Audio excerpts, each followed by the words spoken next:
Good morning ಎಲ್ರಿಗೂ. ಹೇಗಿದ್ದೀರಾ? ಎಲ್ಲರೂ ಚೆನ್ನಾಗಿದ್ದೀರಾ ಅಂತ ಅಂದ್ಕೊಂಡಿದ್ದೀನಿ. ಸ್ವಲ್ಪ ಫೇಸಿಗೆ ಆಯಿಲಿಂಗ್ ಮಾಡ್ಕೊಂಡಿದ್ದೀನಿ. ನಾನು ಯಾವ ಆಯಿಲ್ ಯೂಸ್ ಮಾಡ್ತೀನಿ ಅಂತ ನಿಮ್ಗೆ ತೋರಿಸ್ತೀನಿ. ನಾನು ಯೂಸ್ ಮಾಡೋದು ಕ್ಯಾರೆಟ್ ಆಯಿಲು. ನಮ್ಮ ಮನೇಲೇ ಪ್ರಿಪೇರ್ ಮಾಡ್ಕೊಂಡಿರೋದು. ಸೊ ಫೇಸಿಗೆ ಅಪ್ಲೈ ಮಾಡಿದ ತಕ್ಷಣ ಎಲ್ಲ ಅಬ್ಸಾರ್ಬ್ ಆಗುತ್ತೆ. ಆ್ಯಂಡ್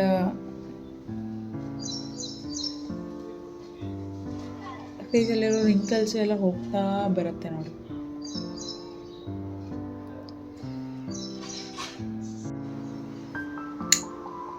ಸೊ ಬೆಡ್ಶೀಟು ವಾಶಿಗೆ ಹಾಕಿದ್ದೀನಿ. ಬೆಳಗ್ಗೆ ಎದ್ದಿದ್ದ ಮತ್ತೆ ಮಲ್ಕೊಂಡಿದ್ದಾನೆ. ಸೊ ನಿಂಗೆ ನಿದ್ದೆ ಸರಿಗಾಗಿಲ್ಲ, ಅದಕ್ಕೆ ಮಲ್ಕೊಳ್ಳಿ ಅಂತ ನಾನೇ ಮಲಗಿಸಿದ್ದೀನಿ. ಈಗ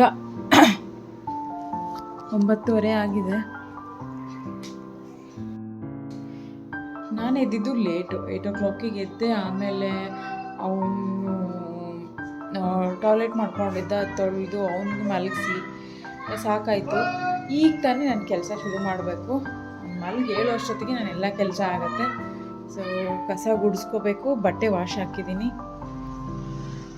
ಪಾತ್ರೆ ಎಲ್ಲ ನೈಟೇ ನಾನು ವಾಶ್ ಮಾಡಿಟ್ಟಿದ್ದೆ. ಕ್ಲೀನಾಗೇ ಇದೆ, ಬಟ್ ಸ್ಟಿಲ್ ಅದು ತಿಳಿಧೂಳು ಬಂದಿರೋದು ಗೊತ್ತಾಗಲ್ಲ. ಸೊ ಸ್ವಲ್ಪ ಕಸ ಗುಡಿಸ್ಕೊಂಡು ಸ್ನಾನ ಮಾಡಿ ಪೂಜೆ ಮಾಡ್ಕೋಬೇಕು. ನಮ್ಮ ಚಿನ್ನು ಮಲಗಿದ್ರಿಂದ ನನ್ನ ಮನೆ ಕೆಲಸ ಶುರುವಾಯಿತು. ಇದು ಹಾಲ್ಗೆ ಅಡುಗೆ ಮನೆಯಿಂದ ಕಸ ಗುಡಿಸ್ಕೊಂಡು ಬರ್ತಾಯಿದ್ದೀನಿ. ಫಸ್ಟು ಕಸ ಗುಡಿಸ್ಕೊಂಡು ಹಿಂದೆ ಮುಂದೆ ಪ್ಯಾಸೇಜ್ ಎಲ್ಲ ಕಸ ಕ್ಲೀನಾಗಿ ಗುಡಿಸ್ಕೊಂಡು ಆಮೇಲೆ ಕ್ಲೀನಾಗಿ ನೀರಿಂದ ತೊಳ್ಕೊಬೇಕು. ಸೊ ಡೈಲಿ ಕ್ಲೀನಿಂಗ್ ಇದ್ದೇ ಇರುತ್ತೆ, 1 or 2 ಟೈಮ್. ಬಿಕಾಸ್ ಮಗು ಹಾಲಲ್ಲಿ ಆಟ ಆಡ್ತಿರ್ತಾನೆ, ಅದಕ್ಕೋಸ್ಕರ ನಮ್ಮ ಚಿನ್ನು ಹಾಲಲ್ಲಿ ಆಟ ಆಡೋದ್ರಿಂದ ಪ್ರತಿಯೊಂದು ಸ್ವಲ್ಪ ಕ್ಲೀನಾಗಿ ಇಡೋಕ್ಕೆ ಟ್ರೈ ಮಾಡ್ತೀನಿ. ಒಂದು ಮಲಗ್ದಾಗಲೇ ಎಲ್ಲ ಮಾಡ್ಕೋತೀನಿ. ಆಮೇಲೆ ಸ್ವಲ್ಪ ಒಂದೆರಡು ಗಿಡಗಳು ಉಳಿದಿದೆ, ಯಾಕಂದರೆ ತುಂಬ ಪಾಟ್ಗಳು ಖಾಲಿ ಆಗಿಬಿಡ್ತು ನಾನು ಡೆಲಿವರಿಗೆ ಹೋದಾಗ. ಸೊ ಒಂದಿಷ್ಟು ಮನಿ ಪ್ಲ್ಯಾಂಟು, ಶೋ ಗಿಡಗಳು ಉಳಿದಿದೆ ಮನೆ ಎದುರುಗಡೆ. ಅದನ್ನು ಈಗ ನೀರು ಹಾಕಿ ಸ್ವಲ್ಪ ಮೇಂಟೈನ್ ಮಾಡಬೇಕು. ಚೆನ್ನಾಗಿ ಬರ್ತಾಯಿದೆ, ಎಲ್ಲವೂ ರಿಕವರ್ ಆಗ್ತಾಯಿದ್ದಾವೆ. ಯಾಕೆಂದರೆ ಮೊದಲು ನೀರಿಲ್ಲದೆ ಹಾಳಾಗಿ ಹೋಗ್ಬಿಟ್ಟಿತ್ತು. ಹಿಂದೆಗಡೆ ಒಂದು 4 ಗಿಡ ಉಳಿದಿದೆ, 2 ಶೋ ಗಿಡ ಮತ್ತು ಅಲೋವೆರಾ ಆ ಥರದ್ದು. ಅದಕ್ಕೂ ನೀರು ಹಾಕಿ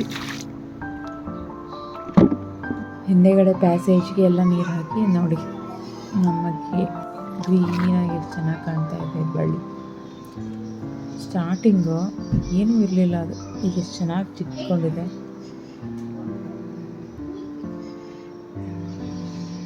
ಆಯಿತು, ಇಡೀ ಮನೆ ಕಸ ಗುಡಿಸಿದ್ದಾಯಿತು, ಹಿಂದೆ ಮುಂದೆ ಪ್ಯಾಸೇಜ್ ಎಲ್ಲ ತೊಳೆದಿದ್ದಾಯಿತು.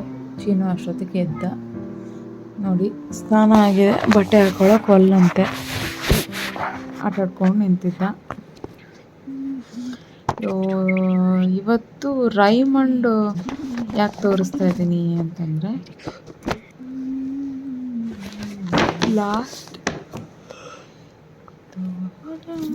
ಇದಕ್ಕೊಂದು ರೀಸನ್ ಇದೆ. ನನ್ನ ಸೀಮಂತ ನನಗೆ ಅನ್ಫಾರ್ಚುನೇಟ್ಲಿ ಮಾಡ್ಕೊಳಕ್ಕಾಗಲಿಲ್ಲ.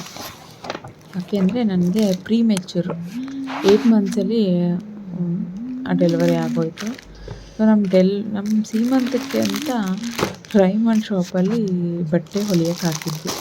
ಎಸ್ಪೆಷಲಿ ತುಂಬ ಆಸೆಪಟ್ಟು ರೈಮಂಡೇ ಬೇಕು ಅಂತ ನಮ್ಮ ಮನೆಯವ್ರು ತೊಗೊಂಡಿದ್ದು. So Raymond it's a brand ಅಲ್ವಾ, ತುಂಬ ಕ್ವಾಲಿಟಿ ಇರುತ್ತೆ. Then next it's a pure ಕಾಟನ್ನಲ್ಲಿ ಬರೋದ್ರಿಂದ ಸೊ ರೈಮಂಡೇ ಹಾಕೋಬೇಕು ಅಂತ ತುಂಬ ಆಸೆಪಟ್ಟಿದ್ರು. ಬಟ್ ಈ ಕಲರೇ ಇರಲಿ ಅಂತ ನಾನು ಆಸೆಪಟ್ಟಿದ್ದೆ.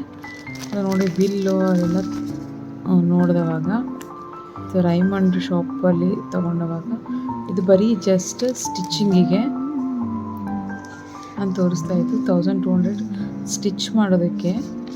ಬಟ್ಟೆ ರೇಟ್ ತೋರಿಸ್ತೀನಿ, ಇಲ್ಲಿದೆ ನೋಡಿ. ಸೊ ಟೋಟಲ್ ಕಾಸ್ಟ್ ಬಂದು ಅರೌಂಡ್ 5,000, 4,920, 5,000 ಶರ್ಟುಗೆ 3,000 ಏನೋ ಮುಟ್ಟಿದೆ, ಪ್ಯಾಂಟಿಗೆ 1,200 ಏನೋ ಮುಟ್ಟಿದೆ. So that is a beauty of Raymond.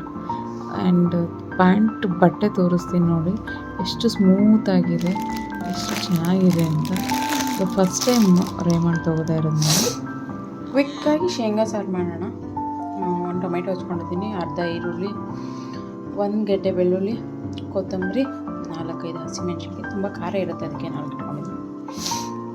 ಈಗ ತಾನೇ ಬಿಡಿಸಿದ್ದೀನಿ ನೋಡಿ ಶೇಂಗಾನ, ಊರಿಂದ ತಂದಿಟ್ಟಿದ್ದು. 1 ಮುಷ್ಟಿ ಅಷ್ಟು ಶೇಂಗಾ ಸಾಕು. ತವ ಮೇಲೆ ಹುರಿದ್ಬಿಟ್ಟು ಗ್ರೈಂಡ್ ಮಾಡಿ ನೀರಿಗೆ ಹಾಕಿ ಇಷ್ಟ. ಮೊದಲು ತವ ಮೇಲೆ ಶೇಂಗಾನ ಸ್ವಲ್ಪ ಫ್ರೈ ಮಾಡ್ಕೊಳ್ಳಿ.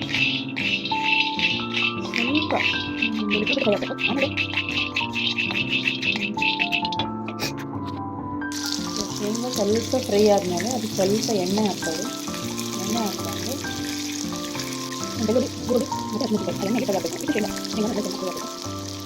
ಸೊ ಸಪ್ರೇಟ್ ಹಾಕೋಬೇಕು ಟೊಮೆಟೊ ಅಂತ ಏನೂ ಇಲ್ಲ. ಸೊ ಅದೇ ಎಣ್ಣೆಯಲ್ಲಿ ಟೊಮೆಟೊನ ಸ್ವಲ್ಪ ಈ ಶೇಂಗಾ ಮತ್ತು ಈರುಳ್ಳಿನ ಫ್ರೈ ಮಾಡಿಬಿಟ್ಟು ಮಧ್ಯೆ ಕುಟ್ಟಿ ಚೆನ್ನಾಗಿ ಬೇಯಿಸ್ಕೊಳ್ಳಿ.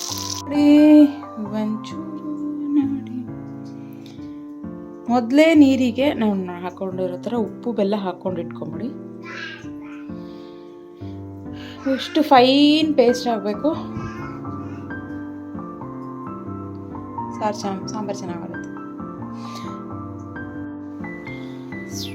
ಸಾಂಬಾರು ಮಾತ್ರ ತುಂಬ ಚೆನ್ನಾಗಾಗುತ್ತೆ. ಟ್ರೈ ಮಾಡಿ ಒಂದ್ಸತಿ. ಕ್ವಿಕ್ಕಾಗಿ ಈಸಿಯಾಗಿ ಬೇಗ ಮಾಡ್ಕೋಬೋದು. ಆ್ಯಂಡ್ ಡಯಟ್ ಕಾನ್ಷಿಯಸ್ ಇರೋರ್ಗಂತೂ ಇದು ತುಂಬ ಹೆಲ್ಪ್ ಆಗುತ್ತೆ.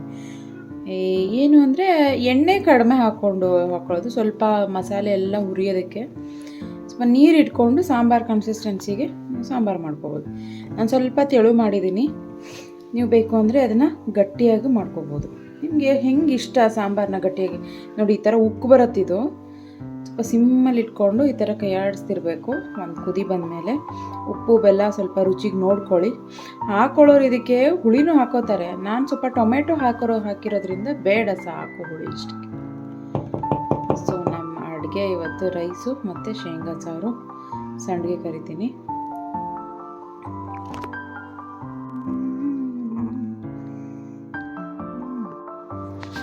ಇವತ್ತು ಬರೀ ಅನ್ನ ಸಾಂಬಾರು ಆಗಿರೋದ್ರಿಂದ ಸಂಡಿಗೆ ಕರಿತಾ ಇದ್ದೀನಿ. ಸೊ ನೋಡ್ತಿರ್ಬೋದು ನೀವು ಸಂಡಿಗೆ. ಇದು ಒಂದಿಷ್ಟು ಅಮ್ಮ ಕೊಟ್ಟು ಕಳಿಸಿರೋದು, ಒಂದಿಷ್ಟು ಅತ್ತೆ ಕೊಟ್ಟು ಕಳಿಸಿರೋದಿದೆ. ಎಲ್ಲ ಅಕ್ಕಿ ಸಂಡಿಗೆ. ಆ್ಯಂಡ್ ಸ್ವಲ್ಪ ಬಾಳ್ಕದ ಮೆಣಸಿನ್ಕಾಯಿ ಇದೆ. ಬಾಳ್ಕದ ಮೆಣಸಿನ್ಕಾಯಿ ಅಂದರೆ ನಿಮ್ಗೆ ಗೊತ್ತಲ್ಲ, ಇದು ಕಾಯಿ ಸಂಡಿಗೆ ಅಂದರೆ ನೀವು ಏನು ಹೇಳ್ತೀವಿ, ಸಂಡಿಗೆ ಕಾಯಿ ಏನಿರುತ್ತೆ, ಕುಂಬಳಕಾಯಿ, ಈ ಗಾಡಿ ಮುಂದ್ಗಡೆ ದೇವ್ರಿಗೆಲ್ಲ ಹೊಡಿತಾರಲ್ಲ, ಅದರಿಂದ ಮಾಡಿದ್ದು ತುಂಬ ಟೇಸ್ಟ್ ಆಗುತ್ತೆ, ತುಂಬ ಚೆನ್ನಾಗಾಗುತ್ತೆ. ಫೈನಲಿ ನಮ್ಮದು ಊಟ ರೆಡಿ ಆಯಿತು.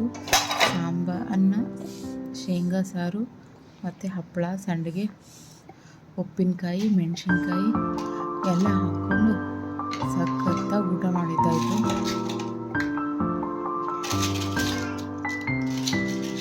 ಊಟ ಆದಮೇಲೆ ಚೆನ್ನಾಗಿ ನಿದ್ದೆ ಮಾಡಬೇಕು ಅಂತ ಅನ್ನಿಸ್ತು.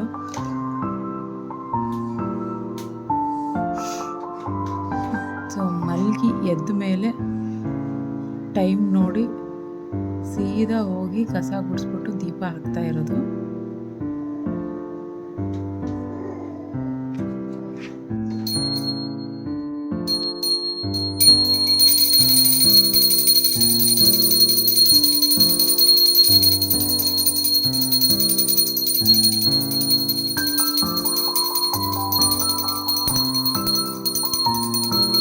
ಸ್ವಲ್ಪ ನಿದ್ದೆ ಬಂದಂಗೆ ಆಯಿತು, ಮಲಗಿದ್ದೆ.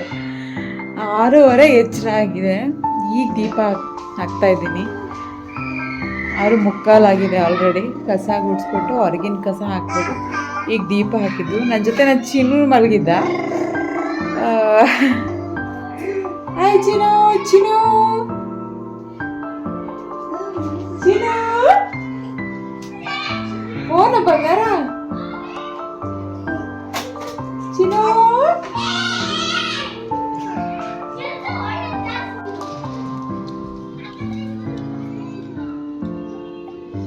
ಎಲ್ಲೂ ಅಮ್ಮ ಹೋದ್ರವ್ರು? ನೀನು ಹೋಯ್ತೀಯ ಕೆಳಗಡೆ. ಕ್ವಾರ್ಟರ್ಸ್ ಮಕ್ಕಳೆಲ್ಲ ಆಟ ಆಡ್ತಾಯಿದ್ರು, ಸಖತ್ತಾಗಿ ನೋಡಿಕೊಂಡು ಬಂದ್ವಿ ಒಳಗಡೆ. ಚಿನ್ನೂನ ಕೆಳಗಡೆ ಆಡಿಸ್ತಾ ಕೂತಿದ್ದೆ. ಮಸ್ತಾಗಿ ಒಂದು ತಲೆ ನೋವ್ತಾ ಇತ್ತು. ಬೆಸ್ಟಾಗಿ ಒಂದು ಟೀ ಮಾಡ್ಕೊಂಡು ಕೂತು ಮುಂದಿನ ಕೆಲಸ ಮಾಡಿದ್ರಾಯ್ತು ಅಂತ. ನಮ್ಮ ಮನಿ ಪ್ಲ್ಯಾಂಟು ಮನೆ ಒಳಗಡೆ ಇರೋದು. ಚಿನ್ನು ಬಾರ ಮೇಲೆ ಅಲ್ಲಿ ಹೋಗ್ಬೇಡ ಬಾ.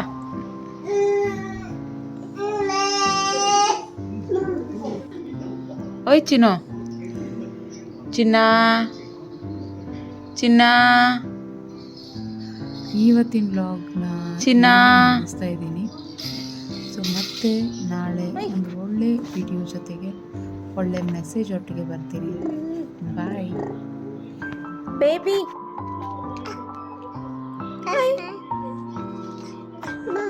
Give me high five. Give me high five. High five. High five. High five. Give me high five. High five. Give me shake hand. Shake hand. Shake hand. Yay! Yay!